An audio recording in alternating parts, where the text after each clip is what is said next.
An industrial load consumes 75 kilowatts at a power factor of 0.70, lagging from a 240 volt RMS 60 Hz line. Our task is to determine the value of a capacitor that, when placed in parallel with the load, will change the load power factor to 0.9 lagging.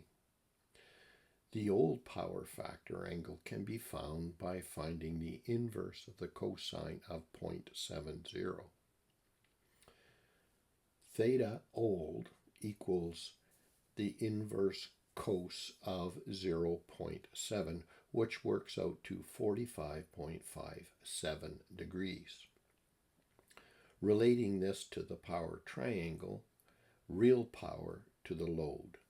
Let's refer to that as P old in the phasor product of the voltage magnitude times the current magnitude times the cosine of the angle between them, which we know is the power factor angle of 45.57 degrees. That means the apparent power phasor S old will look like this and is equal to the product of the voltage phasor times the conjugate of the current phasor. We know that the reactive power phasor Q old is at right angles to the power phasor, and when added to it would equal the apparent power phasor like this. Referring to our power triangle, there is a relationship that states Q old is equal to P old times the tangent of the power factor angle. If this equation seems strange to you, let's have a look at where it came from. These two equations here, as you know, are derived from the power triangle. We can formulate a third equation by dividing the top equation by the bottom equation, like this. On the right-hand side of the equation, the term VI is in both the numerator and denominator, so we can cancel them out.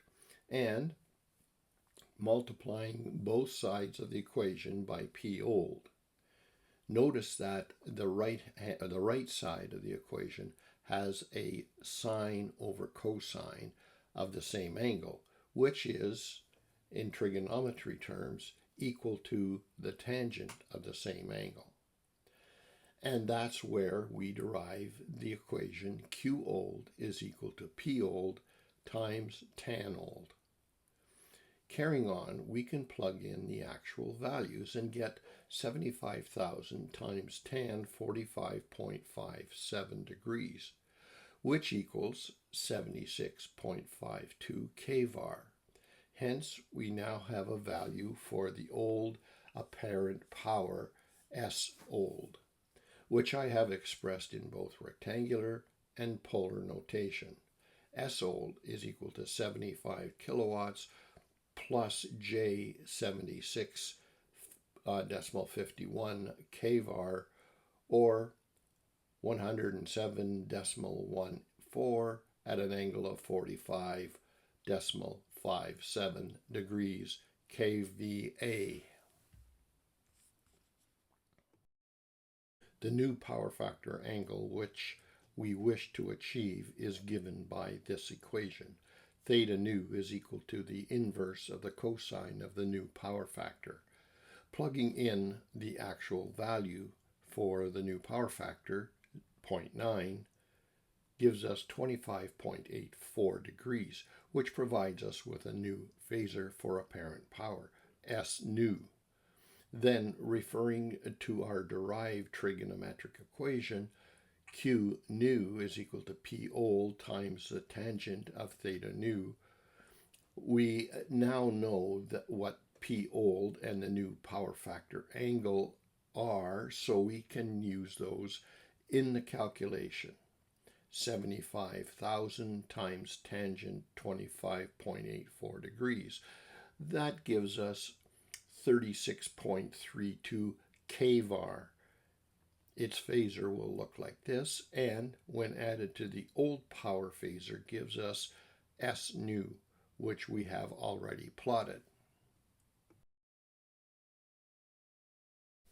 Looking at our old power diagram, we were tasked with finding the capacitor that, when added to the circuit, would offset the old load reactance.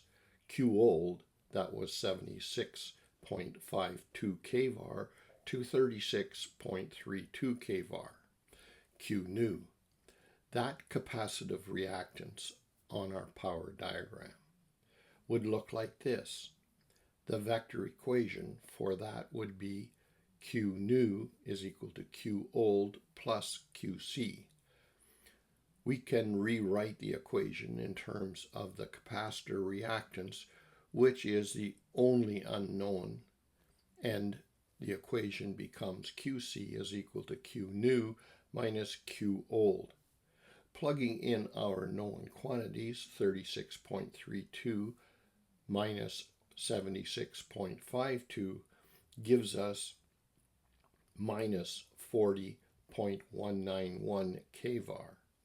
Let's see what that looks like on our vector diagram. Looking at the reactance factors only, which are the vectors on the right-hand side of the equation, I'm going to move them over to the side momentarily so my vectors will not be crowded. Starting with Q new and rotating Q old 180 degrees because I'm subtracting it, then I have to place its tail on the head of Q new like this. The result will be the amount of the capacitor reactance that needs to be added, which is minus 40.191 kVAR, which, as you can see, fits nicely on our power diagram.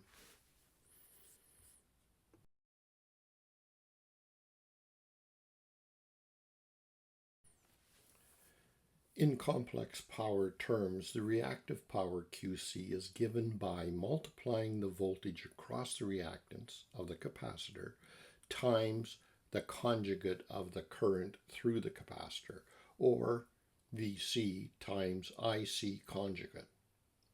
Also, in complex power terms, Ohm's law tells us that the conjugate of the current is equal to the conjugate of the voltage divided by the conjugate of the impedance. In the case of a capacitor, the conjugate of the impedance is the conjugate of the reactance. I will call it XC conjugate. We can replace the conjugate of the current IC conjugate in our previous equation such that we now have VC times VC conjugate all over XC conjugate. Now remember, in complex power terms, a phasor multiplied by its conjugate may be replaced by the square of the magnitude of that phasor. So QC is equal to the magnitude VC squared all over XC conjugate. Remember that XC is equal to minus 1J over 2 pi FC. Therefore, IC conjugate is equal to plus 1J over 2 pi FC, where F is the frequency, 60 Hertz, and C is the capacitance.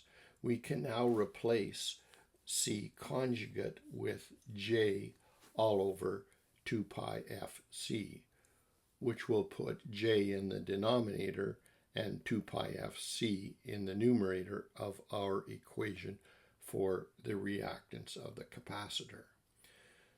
We can now rewrite the equation for QC equal to minus 1 times the magnitude VC squared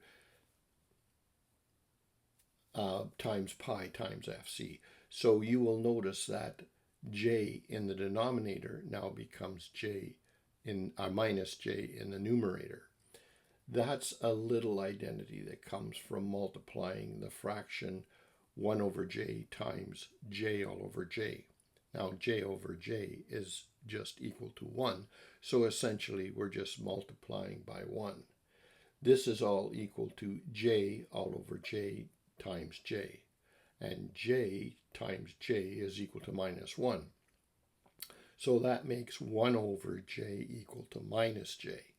The only unknown of the equation is capacitance, so we can rewrite the equation with C on the left and all of our known quantities on the right-hand side of the equation, like this. C is equal to QC all over 2 pi FC V squared. We now know all of the values on the right-hand side of the equation, so substituting those, we get the capacitor is equal to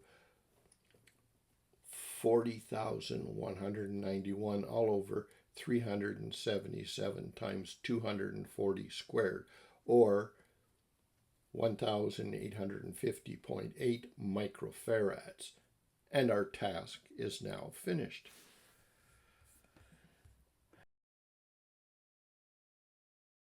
In recent years, the reality of climate change has become impossible to ignore. Severe weather events are growing more frequent and more intense. For homeowners, this means that utility power outages are no longer inconveniences. They can last for hours, days, or in extreme cases, even longer. The question is no longer if, but when. You'll need a solution to keep your homes powered and your family safe. When it comes to residential power backup, 𝐃𝐈𝐒𝐂 offers a range of solutions suitable for everything from powering a single appliance during a short outage to running an entire home in the event of an extended blackout. You can have a look at all of these options that are available by simply going to this web address. Ready to go beyond just solving problems? If you've been following my daily post and enjoying the sample problems, you're going to love this. All of these problem sets and more are now available, or soon will be, on my official course site, my stand store for electrical training. Just go to the web address that you see at the bottom of this slide, https://stand.store/GVB.